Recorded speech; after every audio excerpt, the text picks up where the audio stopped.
News Home. More from World News. Saturday, June 9, 2018, 11:24 a.m. Share on Facebook, share on Messenger, share on Messenger, share on Twitter, share on WhatsApp. Video player 202000:000:000:000. Use up /down arrow keys to increase or decrease volume. European members of the G7 have rejected Donald Trump's call to reinstate Russia to the group. Theresa May met with the leaders of Germany, Italy and France after the US president said Russia should be allowed back at the negotiating table. The decision to kick out Russia was in response to Vladimir Putin's annexation of Crimea in 2014, which was widely denounced as a violation of Ukraine's sovereignty. German Chancellor Angela Merkel said, "We are in agreement that a return of Russia to the G7 cannot happen unless substantial progress is made in terms of the problems with Ukraine." Before arriving at the summit in Quebec, Mr. Trump had said, "Why are we having a meeting without Russia in the meeting? They should let Russia come back in because we should have Russia at the negotiating table." A Kremlin spokesman said they were interested in other formats, apart from the G7. It comes as G7 countries have agreed to a rapid and unified response to hostile actions by Russia in the wake of the nerve agent attack in Salisbury.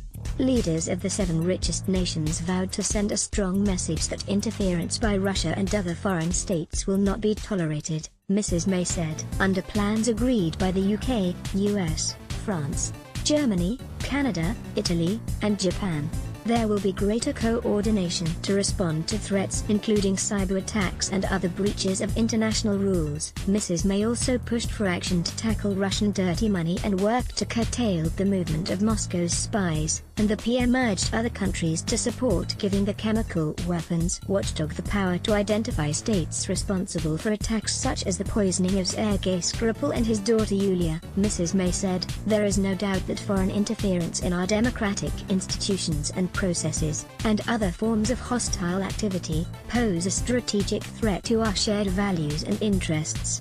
Calling out malicious activity helps to end hostile states' false sense of impunity, demonstrates our awareness of their activity, and underlines our unwavering willingness to defend ourselves." The G7 countries have agreed to share information between themselves to thwart foreign meddling in elections in their countries. They have also committed to working with internet service providers and social media companies to tackle the issue. Foreign actors seek to undermine our democratic societies and institutions, our electoral processes, our sovereignty and our security, the G7 leaders said in a statement. The summit has already been dubbed the G6+1 due to Mr. Trump's isolation over trade and his decision to pull the US out of the Iran nuclear deal. Mrs. Merkel said it was too soon to say whether leaders would issue a common communique at the summit because the leaders have not yet addressed trade and climate. "In my view, it is important that we not agree on less than we achieved last year," she said. Mr. Trump predicted the G7 countries would agree on a joint statement after holding talks with Canadian Prime Minister Justin Trudeau. "I think we'll have a joint statement," the president said. Mr. Trump plans to leave the summit early and will skip G7 meetings about climate change, clean energy and ocean protection.